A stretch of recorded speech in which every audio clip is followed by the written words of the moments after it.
Hi, my name is Annie. Welcome to the Walking Word, where we go through the Bible in a year as part of discipling. For us to be able to finish the Bible in a year, you need to read a minimum of 5 chapters a day, and I'm just here to walk you through it. However, if you can only set aside about 20 minutes of your day, you can actually finish those 5 chapters. Today, we're reading Genesis chapter 38, the story of Judah and Tamar.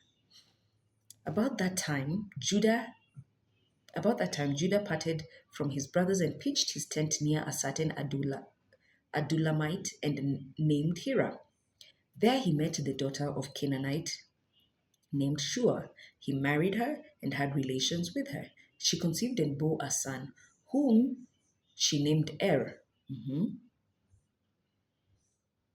So Judah separated from his brothers and went to start off his family. Again she conceived and bore a son, whom she named Onan. Then bore still another son, whom she named Shelah. They were in Chezib when he was born. Judah got a wife named Tamar for his firstborn son, Er. Okay? But Er, Judah's firstborn, greatly offended the Lord. So the Lord took his life. Boom. So this is a nature of God we see, where if um, the nature of God you see, and we'll be reading this in the Gospels. Do not fear he who can take away only the body, can destroy the body, but he who can destroy the body, the soul, and the spirit, and that is God. So, yeah, people think it's only the devil who kills.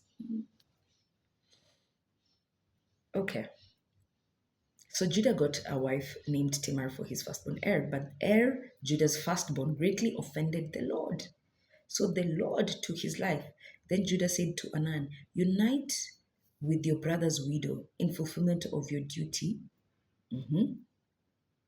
as brother in law, and thus preserve your brother's lineage. So you'll notice this with a lot of Eastern cultures. So Africans, Asians, Middle Eastern, there was a lot of wife inheritance. It was customary in many of those traditions. Okay. And thus preserve your brother's line. Onan, however, knew that the descendants would not be counted as his. So when he had relations with his brother's widow, he wasted his seed on the ground to avoid contributing offspring to his brother. Sounds like something familiar we do in this age, wasting our seed as wasting our seed. Well, it offends God. Just see what happens next. What he did greatly offended the Lord. So previously, his older brother Er just offended the Lord. But now Onan, by pouring out his seed, greatly offended the Lord. Greatly offended the Lord. And the Lord took his life too. Thereupon Judah said to his daughter-in-law Tamar, stay as a widow in your father's house until my son Shelah grows up, for he feared that Shelah also might die like his brothers. So Tamar went to live in her father's house.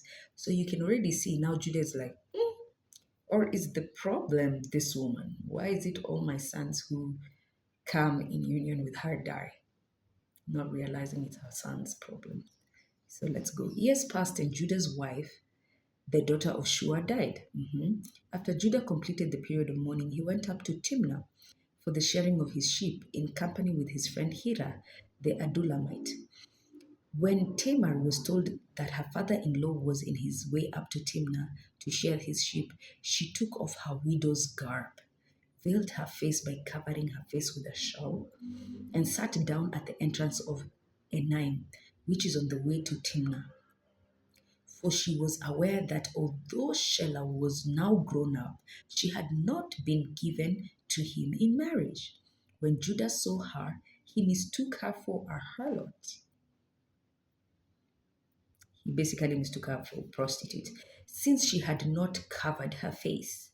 since she had covered her face, sorry. So he went over to her at the roadside, and not realizing that she was the daughter in law, she said, "Come, let us have intercourse with you." She replied, "What will you pay me for letting you have intercourse with me?" Okay. He answered, "I will send you a kid from the flock." Okay. But I mean, I guess that was the medium of exchange then. Um, I will send you a kid from the flock. Very well, she said, provided you leave a pledge until you send it. Judah asked, "What pledge am I to give you?" She answered, "Your seal and cord and the staff you carry." So these were very, your seal, of course, like for instance, if you sent a message and bore your seal, then we'd all know it's specifically from you.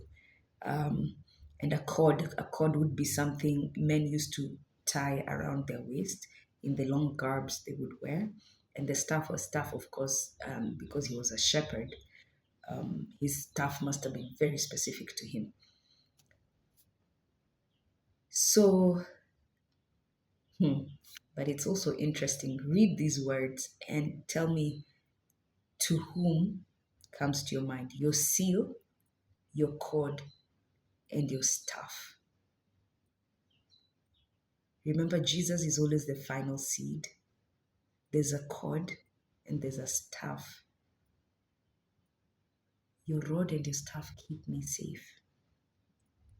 Psalm 23. But let's continue because we know Judah is special to God because this is the lineage of Jesus. But let's continue with the story. So he gave them to her and had intercourse with her, and she conceived him. When she went away, she took off her shawl and put on her widow's garb back again. Judah sent the kid by his friend the Adumalite to recover the pledge from the woman, but he could not find her. Because remember, that's not where she rolls. It was just for this particular scheme. So by the time they were bringing, um, by the time she was bringing, he was trying to bring his pledge. Yeah, I promised you some cash, some kid. They couldn't find her. She's no longer at the roadside. So he asked the men of the place, "Where is the temple prostitute, the one who's normally by the roadside here in N9?" But they answered, "There has never been a temple prostitute here." He went back to Judah and told him, "I could not find her. And besides, the men of the place said there was no temple prostitute there. Let her let her keep the things," Judah replied. "Otherwise we shall become a laughing stock. After all, I did send her the kid, even though you were unable to find her." So hey, I didn't play her. I genuinely wanted to bring the money, the kid. I just didn't find her. So it's okay, let her keep my seal, my cord, my stuff. It's all good.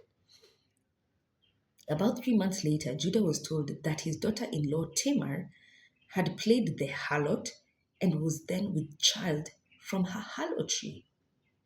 Mm. "Bring her out," cried Judah. "She shall be burned." Because remember, back then, the law was that if a woman conceived out of wedlock, death was the gift. Gift Death was the reward for that. Um, and remember, she was already betrothed to Shelah. Died, her original husband. Onan, who was meant to perpetuate his lineage, also died. Then Shelah was the one to marry her now. And that didn't happen. So, how did she get pregnant? But as they were bringing her out, she sent word to her father in law, "It is by the man to whom these things belong that I am with child. Please verify." She added, "Whose seal and cord and whose staff these are?" Judah recognized them immediately, and said, "She is more in the right than I am, since I did not give her to my son Shelah, but he had no further relations with her." He's just like, "Oh my goodness, my daughter in law played me. But you know what? I deserve it because, uh, I mean, she's wiser than me.